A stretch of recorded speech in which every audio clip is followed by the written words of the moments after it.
और अब देवभूमि की खबरों में आगे बढ़ते हैं। बात सबसे पहले चमोली की करते हैं, जहां से बड़ी खबर है। नंदा देवी जैव मंडल अभ्यारण्य क्षेत्र में आग लग गई है। आग से निपटने के लिए एक्शन में वायुसेना नजर आ रही है। आग बुझाने के लिए MI-17 V5 हेलीकॉप्टर तैनात कर दिया गया है। उत्तराखंड के नंदा देवी जैव मंडल अभ्यारण्य क्षेत्र में ये आग जंगल में लगी हुई है, जिस पर काबू पाने के लिए भारतीय वायुसेना ने त्वरित कार्रवाई की है। केंद्रीय वायु कमान के तहत MI-17 V5 हेलीकॉप्टर को जोशीमठ में तैनात कर आग बुझाने का अभियान चल रहा है। भारतीय वायुसेना ने ट्वीट कर बताया कि यह कार्रवाई उसके परिचालन तत्परता और आपदा राहत में अहम भूमिका को दर्शाती है। वायुसेना की इस पहल ने राज्य सरकार को बड़ी राहत दी है और एक बार फिर संकट के समय सेना की दोहरी भूमिका सामने आई है। तस्वीरें आप देखिएगा किस तरीके से जंगल में आग लगी हुई है। MI-17 V5 हेलीकॉप्टर अब तैनात कर दिया गया है। इससे आग बुझाने की कोशिश लगातार जारी है। सेना के हेलीकॉप्टर से फिलहाल ये आग बुझाई जा रही है। उसी की दो तस्वीरें हम आपको दिखा रहे हैं किस तरीके से सेना के हेलीकॉप्टर से फिलहाल जंगल की इस आग को शांत किया जा रहा है। और अब एक बार फिर संकट के समय में सेना की दोहरी भूमिका जो है वो सामने आई है, देखने को मिली है।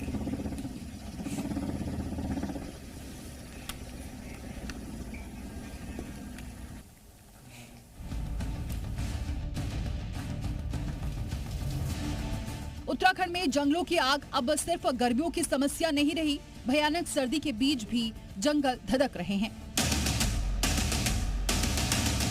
उत्तरकाशी से लेकर अल्मोड़ा, बागेश्वर से लेकर चमोली तक हर तरफ आग ने चिंता बढ़ा दी है। लेकिन सबसे ज्यादा चिंता की तस्वीर आ रही है नंदा देवी राष्ट्रीय पार्क से, जहां कभी रंग बिरंगे फूलों की खुशबू होती थी, आज वहीं आग का धुआं आसमान में फैल रहा है। यूनेस्को विश्व धरोहर फूलों की घाटी है, जहां कभी सैलानी फूलों के बीच खो जाया करते थे, आज वही घाटी आग की चपेट में है। चमोली के ज्योतिर्मठ स्थित फूलों की घाटी रेंज में पिछले 6 दिनों से जंगलों में आग धधक रही है। वन विभाग की तमाम कोशिशों के बावजूद आग पर काबू नहीं पाया जा सका है। ऊंची ऊंची चट्टानें, गहरी खाइयां और दुर्गम पहाड़ आग बुझाने में वन कर्मियों के सामने सबसे बड़ी चुनौती बनकर खड़े हैं। वन कर्मियों के लिए आग तक पहुंचना भी किसी जंग से कम नहीं था। हालात ऐसे बने कि वन विभाग को आखिरकार हाथ खड़े करने पड़े। फूलों की घाटी के सामने वाले पर्वत क्षेत्र में वनाग्नि की घटना है और सैटेलाइट इमेज से प्राप्त सूचना के अनुसार लगभग 10 से 15 हेक्टेयर क्षेत्र है जो प्रभावित है। अभी इसकी रेकी हेलीकॉप्टर के द्वारा की जा रही है और आवश्यकता पड़ने पर अग्निशमन के लिए हेलीकॉप्टर की मदद से इसमें कार्रवाई की जा रही है। हालातों की गंभीरता को देखते हुए नंदा देवी राष्ट्रीय पार्क प्रशासन ने जिला प्रशासन से मदद मांगी, जिसके बाद आग बुझाने के लिए MI-17 V5 हेलीकॉप्टर तैनात किया गया।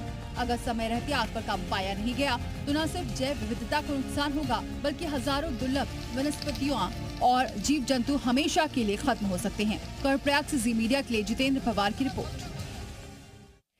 खबर टिहरी से है, जहां पर इन दिनों जंगलों में आग की घटनाएं लगातार सामने आ रही है, जिससे चारों ओर धुआं और कोहरा छा हुआ है और विजिबिलिटी भी काफी ज्यादा कम हो गई है। नई टिहरी जिला मुख्यालय से सटे क्षेत्र में कई जगह जंगलों में आग लगी हुई है। हालांकि सूचना मिलने पर वन विभाग की टीमों ने आग पर काबू पा लिया। वन विभाग का कहना यह है कि इस दौरान कंट्रोल बर्निंग का काम किया जा रहा है। वहीं ग्रामीणों द्वारा आड़े जलाए जाने के वजह से भी आग की घटनाएं बढ़ रही हैं। विभाग ने लोगों से सतर्कता बरतने और आग न लगाने की अपील की है।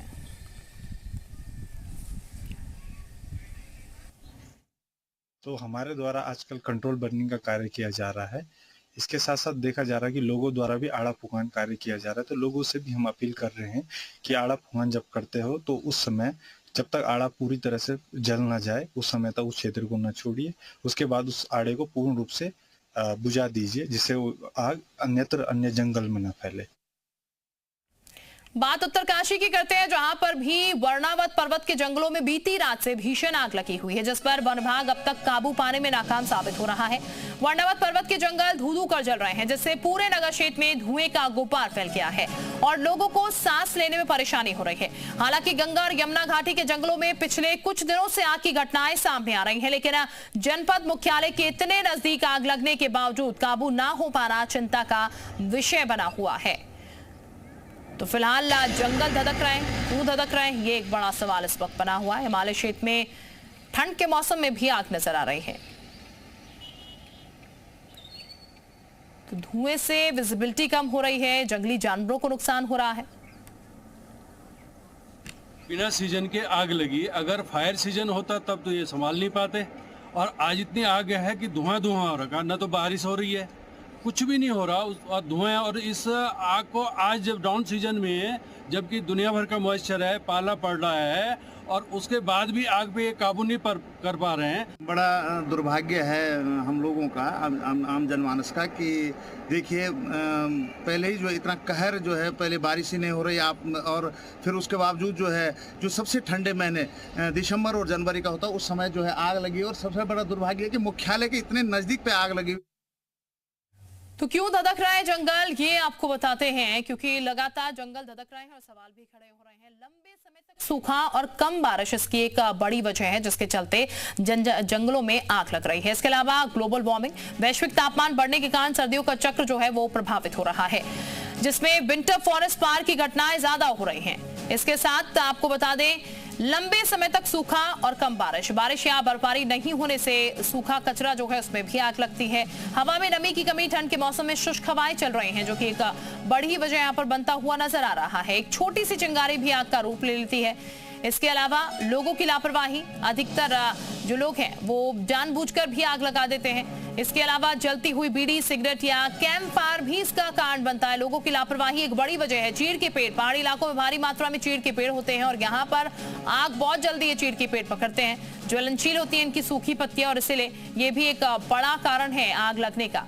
तो ये तमाम कारण है जिसके चलते यहाँ पर जंगलों में आग लग रही है, और लोगों की लापरवाही भी एक बड़ा कारण इसमें नजर आ रहा है।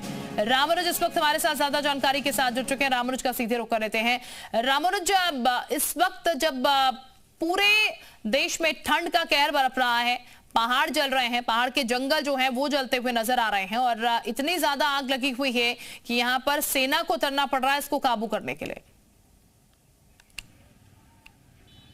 शिल्पा, तो सबसे पहले दर्शकों को ये बता दें कि ये जो आग लगी है ये कितनी हाइट पर है। 11,500 मीटर से अधिक की ऊंचाई पर ये आग लगी हुई है। नंदा देवी बायोस्फीयर जो रिजर्व है, जो ये पैखड़ा एक इलाका है, उसकी जो दुर्गम चोटियां हैं वहां पर इस वक्त धुआं और आग दिख रही है। जो उसकी निचली चोटियां हैं वहां पर फिलहाल आग तो कुछ हद तक काबू में पा लिया गया है।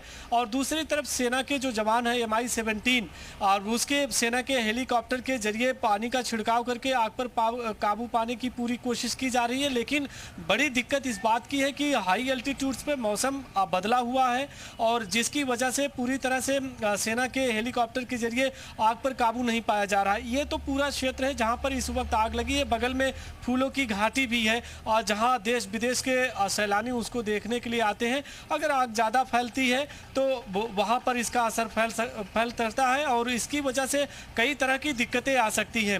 लेकिन इन सबसे इतर सबसे बड़ी बात यही है कि चाहे वो वन विभाग की टीम है या SDRF की टीम है, उन दुर्गम पहाड़ियों पर उनका पहुंचना बहुत मुश्किल है, और यही वजह है कि सेना की मदद ली जा रही है। और इसके पीछे अगर आप देखें, जिस तरह से स्थानीय लोग कह रहे हैं, फिर पर्यावरणविद की अपनी राय आ रही कि ग्लोबल क्लाइमेट का चेंज हो रहा है, ग्लोबल वार्मिंग का इफेक्ट आ रहा है। बिल्कुल, काफी सारे इफेक्ट हैं जिसके